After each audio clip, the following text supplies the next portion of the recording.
A superficialidade cristã é uma doença que afeta muitos cristãos, principalmente nós cristãos pentecostais ou carismáticos. Preste muita atenção no texto seguinte e analise se você não faz parte daqueles que o texto se refere.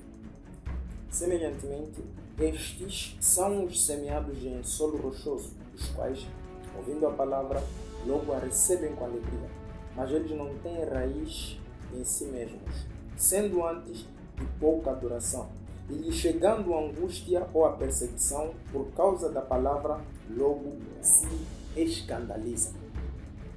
De forma simples, a Bíblia está descrevendo pessoas superficiais, e deixe-me citar alguns dos sintomas da superficialidade cristã: falta de conhecimento das Escrituras Sagradas, incapacidade de citar o texto bíblico, incapacidade de orar por pelo menos 1 hora, incapacidade de ter comunhão com Deus e com os irmãos regularmente. Se você se identificou numa dessas situações, tenho o feliz privilégio de te anunciar que podes estar no lugar certo. E esse vídeo pode mudar a tua situação. Basta ouvires com atenção o que vou partilhar. Por isso, fique até o final do vídeo para não perder nenhuma chave que pode mudar praticamente a tua vida.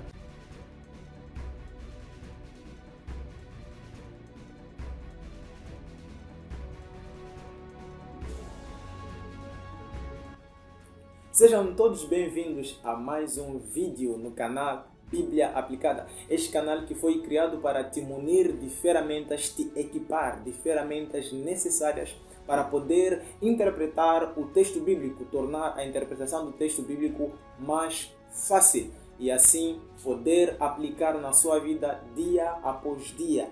Chamo-me Hélio Savário, irmão vosso criador deste canal. Eu acredito que nós vamos crescer bastante. Então, se você é novo por aqui, subscreva-se no canal, ative aí o sininho das notificações e quando o sininho abrir, clica em todas as notificações, porque neste canal eu posto todas as semanas um vídeo para poder abençoar a tua vida e tornar a Bíblia Sagrada muito mais simples do que ela é, porque na verdade não é fácil. E no vídeo de hoje vamos falar sobre superficialidade cristã. Na verdade, este é um tema muito importante. O Senhor Jesus contou uma parábola falando a respeito de um semeador que saiu a semear sementes e algumas das sementes caíram num solo inapropriado. Como é que nós vemos que esse solo é solo inapropriado? A maior característica que a Bíblia refere sobre este solo rochoso é que quando estava crescendo não tinha como firmar as suas raízes. Ou seja, as árvores foram crescendo, mas não tinham raízes, porque não estavam num solo apropriado. Falando a respeito de superficialidade, crentes que não estão realmente firmados na palavra de Deus, crentes que não estão conectados de forma intrínseca, de forma profunda com a palavra de Deus. E por causa de não estarem ligados, conectados com a palavra de Deus de forma profunda, o que acontece? Infelizmente, a superficialidade cristã. Por isso, pensando sobre isso, trouxe esse vídeo para poder ajudar alguém. E no vídeo de hoje eu vou falar sobre 3 tipos de estudos bíblicos. E antes de eu avançar, quanto mais nós estudamos a palavra de Deus, mais nos tornamos profundos em Deus. Então, se você quer ser uma pessoa que é profunda em Deus, você deve ser uma pessoa que estuda a palavra de Deus. E sem mais delongas, vamos falar do primeiro tipo de estudo bíblico, que é estudo microscópico da Bíblia Sagrada. Como o nome já sugere, esse tipo de estudo nós lemos palavras curtas, meditando em versículos ou passagens específicas, procurando analisar usando o dicionário e também usando concordância bíblica. Espera, eu vou explicar o que significa isso. Aqui nós pegamos, por exemplo, o texto de Salmos capítulo 1, verso 1. Então nós estudamos: bem-aventurado é o homem que não anda segundo o conselho dos ímpios, nem se detém no caminho dos pecadores, nem se assenta na roda dos escarnecedores. Então, aqui nós começamos a procurar o que significa, por exemplo, bem-aventurado, o que significa não se detém, o que significa não se assenta na roda dos escarnecedores. O que é essa roda dos escarnecedores? Então, quando nós já começamos a ter o entendimento através do dicionário, o que significa cada um dos textos, é quando nós ficamos a meditar nas escrituras sagradas. Amados irmãos, prestem muita atenção nesse ponto. Prestem muita atenção neste ponto, porque esse é um dos hábitos que praticamente torna um cristão sério, torna um cristão frutífero na palavra de Deus, torna um cristão abençoado, bem-aventurado, como diz o salmista. Um crente que medita a palavra de Deus, ele é um crente que é semelhante a alguém que foi plantado junto a ribeiros de água, que dá o seu fruto na estação própria, as suas folhas não caem e as suas raízes estão em Deus. Então, esse primeiro estudo microscópico, é um estudo que faz com que nós tenhamos raízes em Deus. Vamos para o segundo estudo, que é o estudo por tópicos da Bíblia Sagrada. Esse estudo o nome já sugere, é um estudo onde nós procuramos, por exemplo, temas como amor, temas como lealdade, temas como compaixão, temas como fidelidade, temas como fé. Então nós procuramos estudar o que a Bíblia diz a respeito desse tema específico. É claro que nesse tipo de estudo, em algum momento nós vamos ter que recorrer ao estudo anterior, que é o estudo microscópico, analisar palavra por palavra. E há uma coisa aqui que eu não referenciei no tópico anterior, a respeito de concordância bíblica. Para quem não conhece o que é concordância bíblica são letras ou algumas notas que encontramos em algum tipo de passagens bíblicas, depois que no seu rodapé nós encontramos outras passagens bíblicas que concordam a respeito do cumprimento de uma profecia, por exemplo. Então, a partir da concordância bíblica, nós podemos estudar temas específicos como amor, lealdade, compaixão e tudo mais. E o terceiro estudo que eu quero aqui mencionar é a respeito do estudo bíblico telescópico, ou também chamado de estudo telescópico da palavra de Deus. Como o nome já sugere, num sentido mais amplo. Estudamos a Bíblia num sentido mais amplo. Como assim? Esse tipo de estudo geralmente nós encontramos nas iniciais de algumas Bíblias, principalmente Bíblia de estudo, onde você encontra, por exemplo, o autor, você encontra data provável, encontra qual era o destinatário principal, encontra qual era a mensagem-chave, encontra quais são os problemas que você vai encontrar. Depois encontra uma parte do resumo, aquilo que a Bíblia Sagrada, que aquele texto em específico fala a respeito desse livro.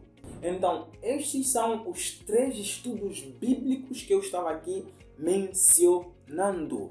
Mas deixa-me aqui, assim que você chegou até essa parte aqui do vídeo, deixa-me aqui falar a respeito do 4º estudo bíblico, que na verdade esse é um bônus, mas é um dos estudos que eu acho, na minha opinião, é um dos mais importantes, porque quando nós temos esse tipo de conhecimento, na verdade, desse estudo, faz com que nós evitemos cometer vários erros de interpretação, inclusive heresias, algumas coisas que você vai dizer que Deus me revelou coisa X, Deus me revelou coisa Y, mas na verdade quando vamos lá ver o teu estudo bíblico, por exemplo, é uma coisa totalmente diferente das escrituras sagradas. E vale aqui referenciar uma coisa: não existe interpretação ou revelação que altere o sentido de um dado versículo.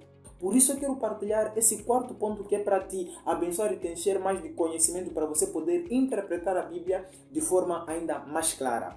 E é a respeito do estudo de contexto. Estudo bíblico de contexto, como o nome já sugere, nós vamos fazer o estudo de versículo considerando o contexto histórico, contexto cultural, contexto literário, para que nós possamos entender naquele tempo como é que as coisas aconteciam, por exemplo, como é que as coisas eram levadas, para depois daí nós podermos aplicar no nosso dia a dia.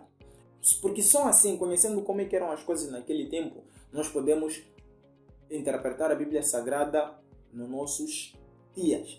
Existem 2 tipos de contextos. Existe contexto imediato e existe contexto mediato. Contexto imediato consiste em você pegar o versículo, por exemplo, o versículo 3, e você estudar, e você olhar para o que diz o versículo 4 e você ver o que diz o versículo 1. Você vai ter ideia do que o texto fala, porque se você levar um versículo de forma isolada, por vezes você pode ter uma uma confusão bíblica. Por exemplo, eu vou provar isso na Bíblia Sagrada, no livro de 1 de Coríntios, no capítulo 15. A Bíblia diz que se nós acreditamos em Cristo, apenas nessa vida somos os mais miseráveis dos homens. Então, se você tirar esse versículo e você não considerar o contexto, olhando para aquilo que a Bíblia Sagrada estava falando, na verdade você vai ficar perdido e você vai ficar tipo, uau!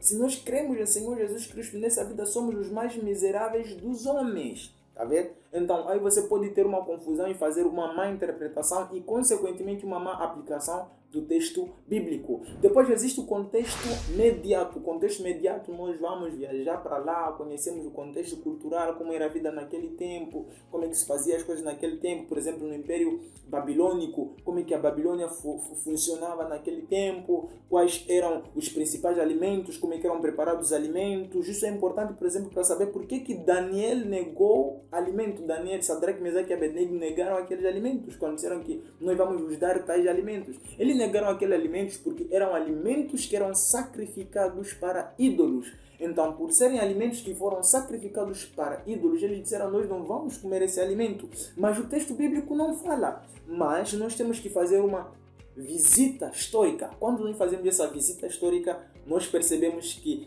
afinal de contas, eles negaram por causa desta razão.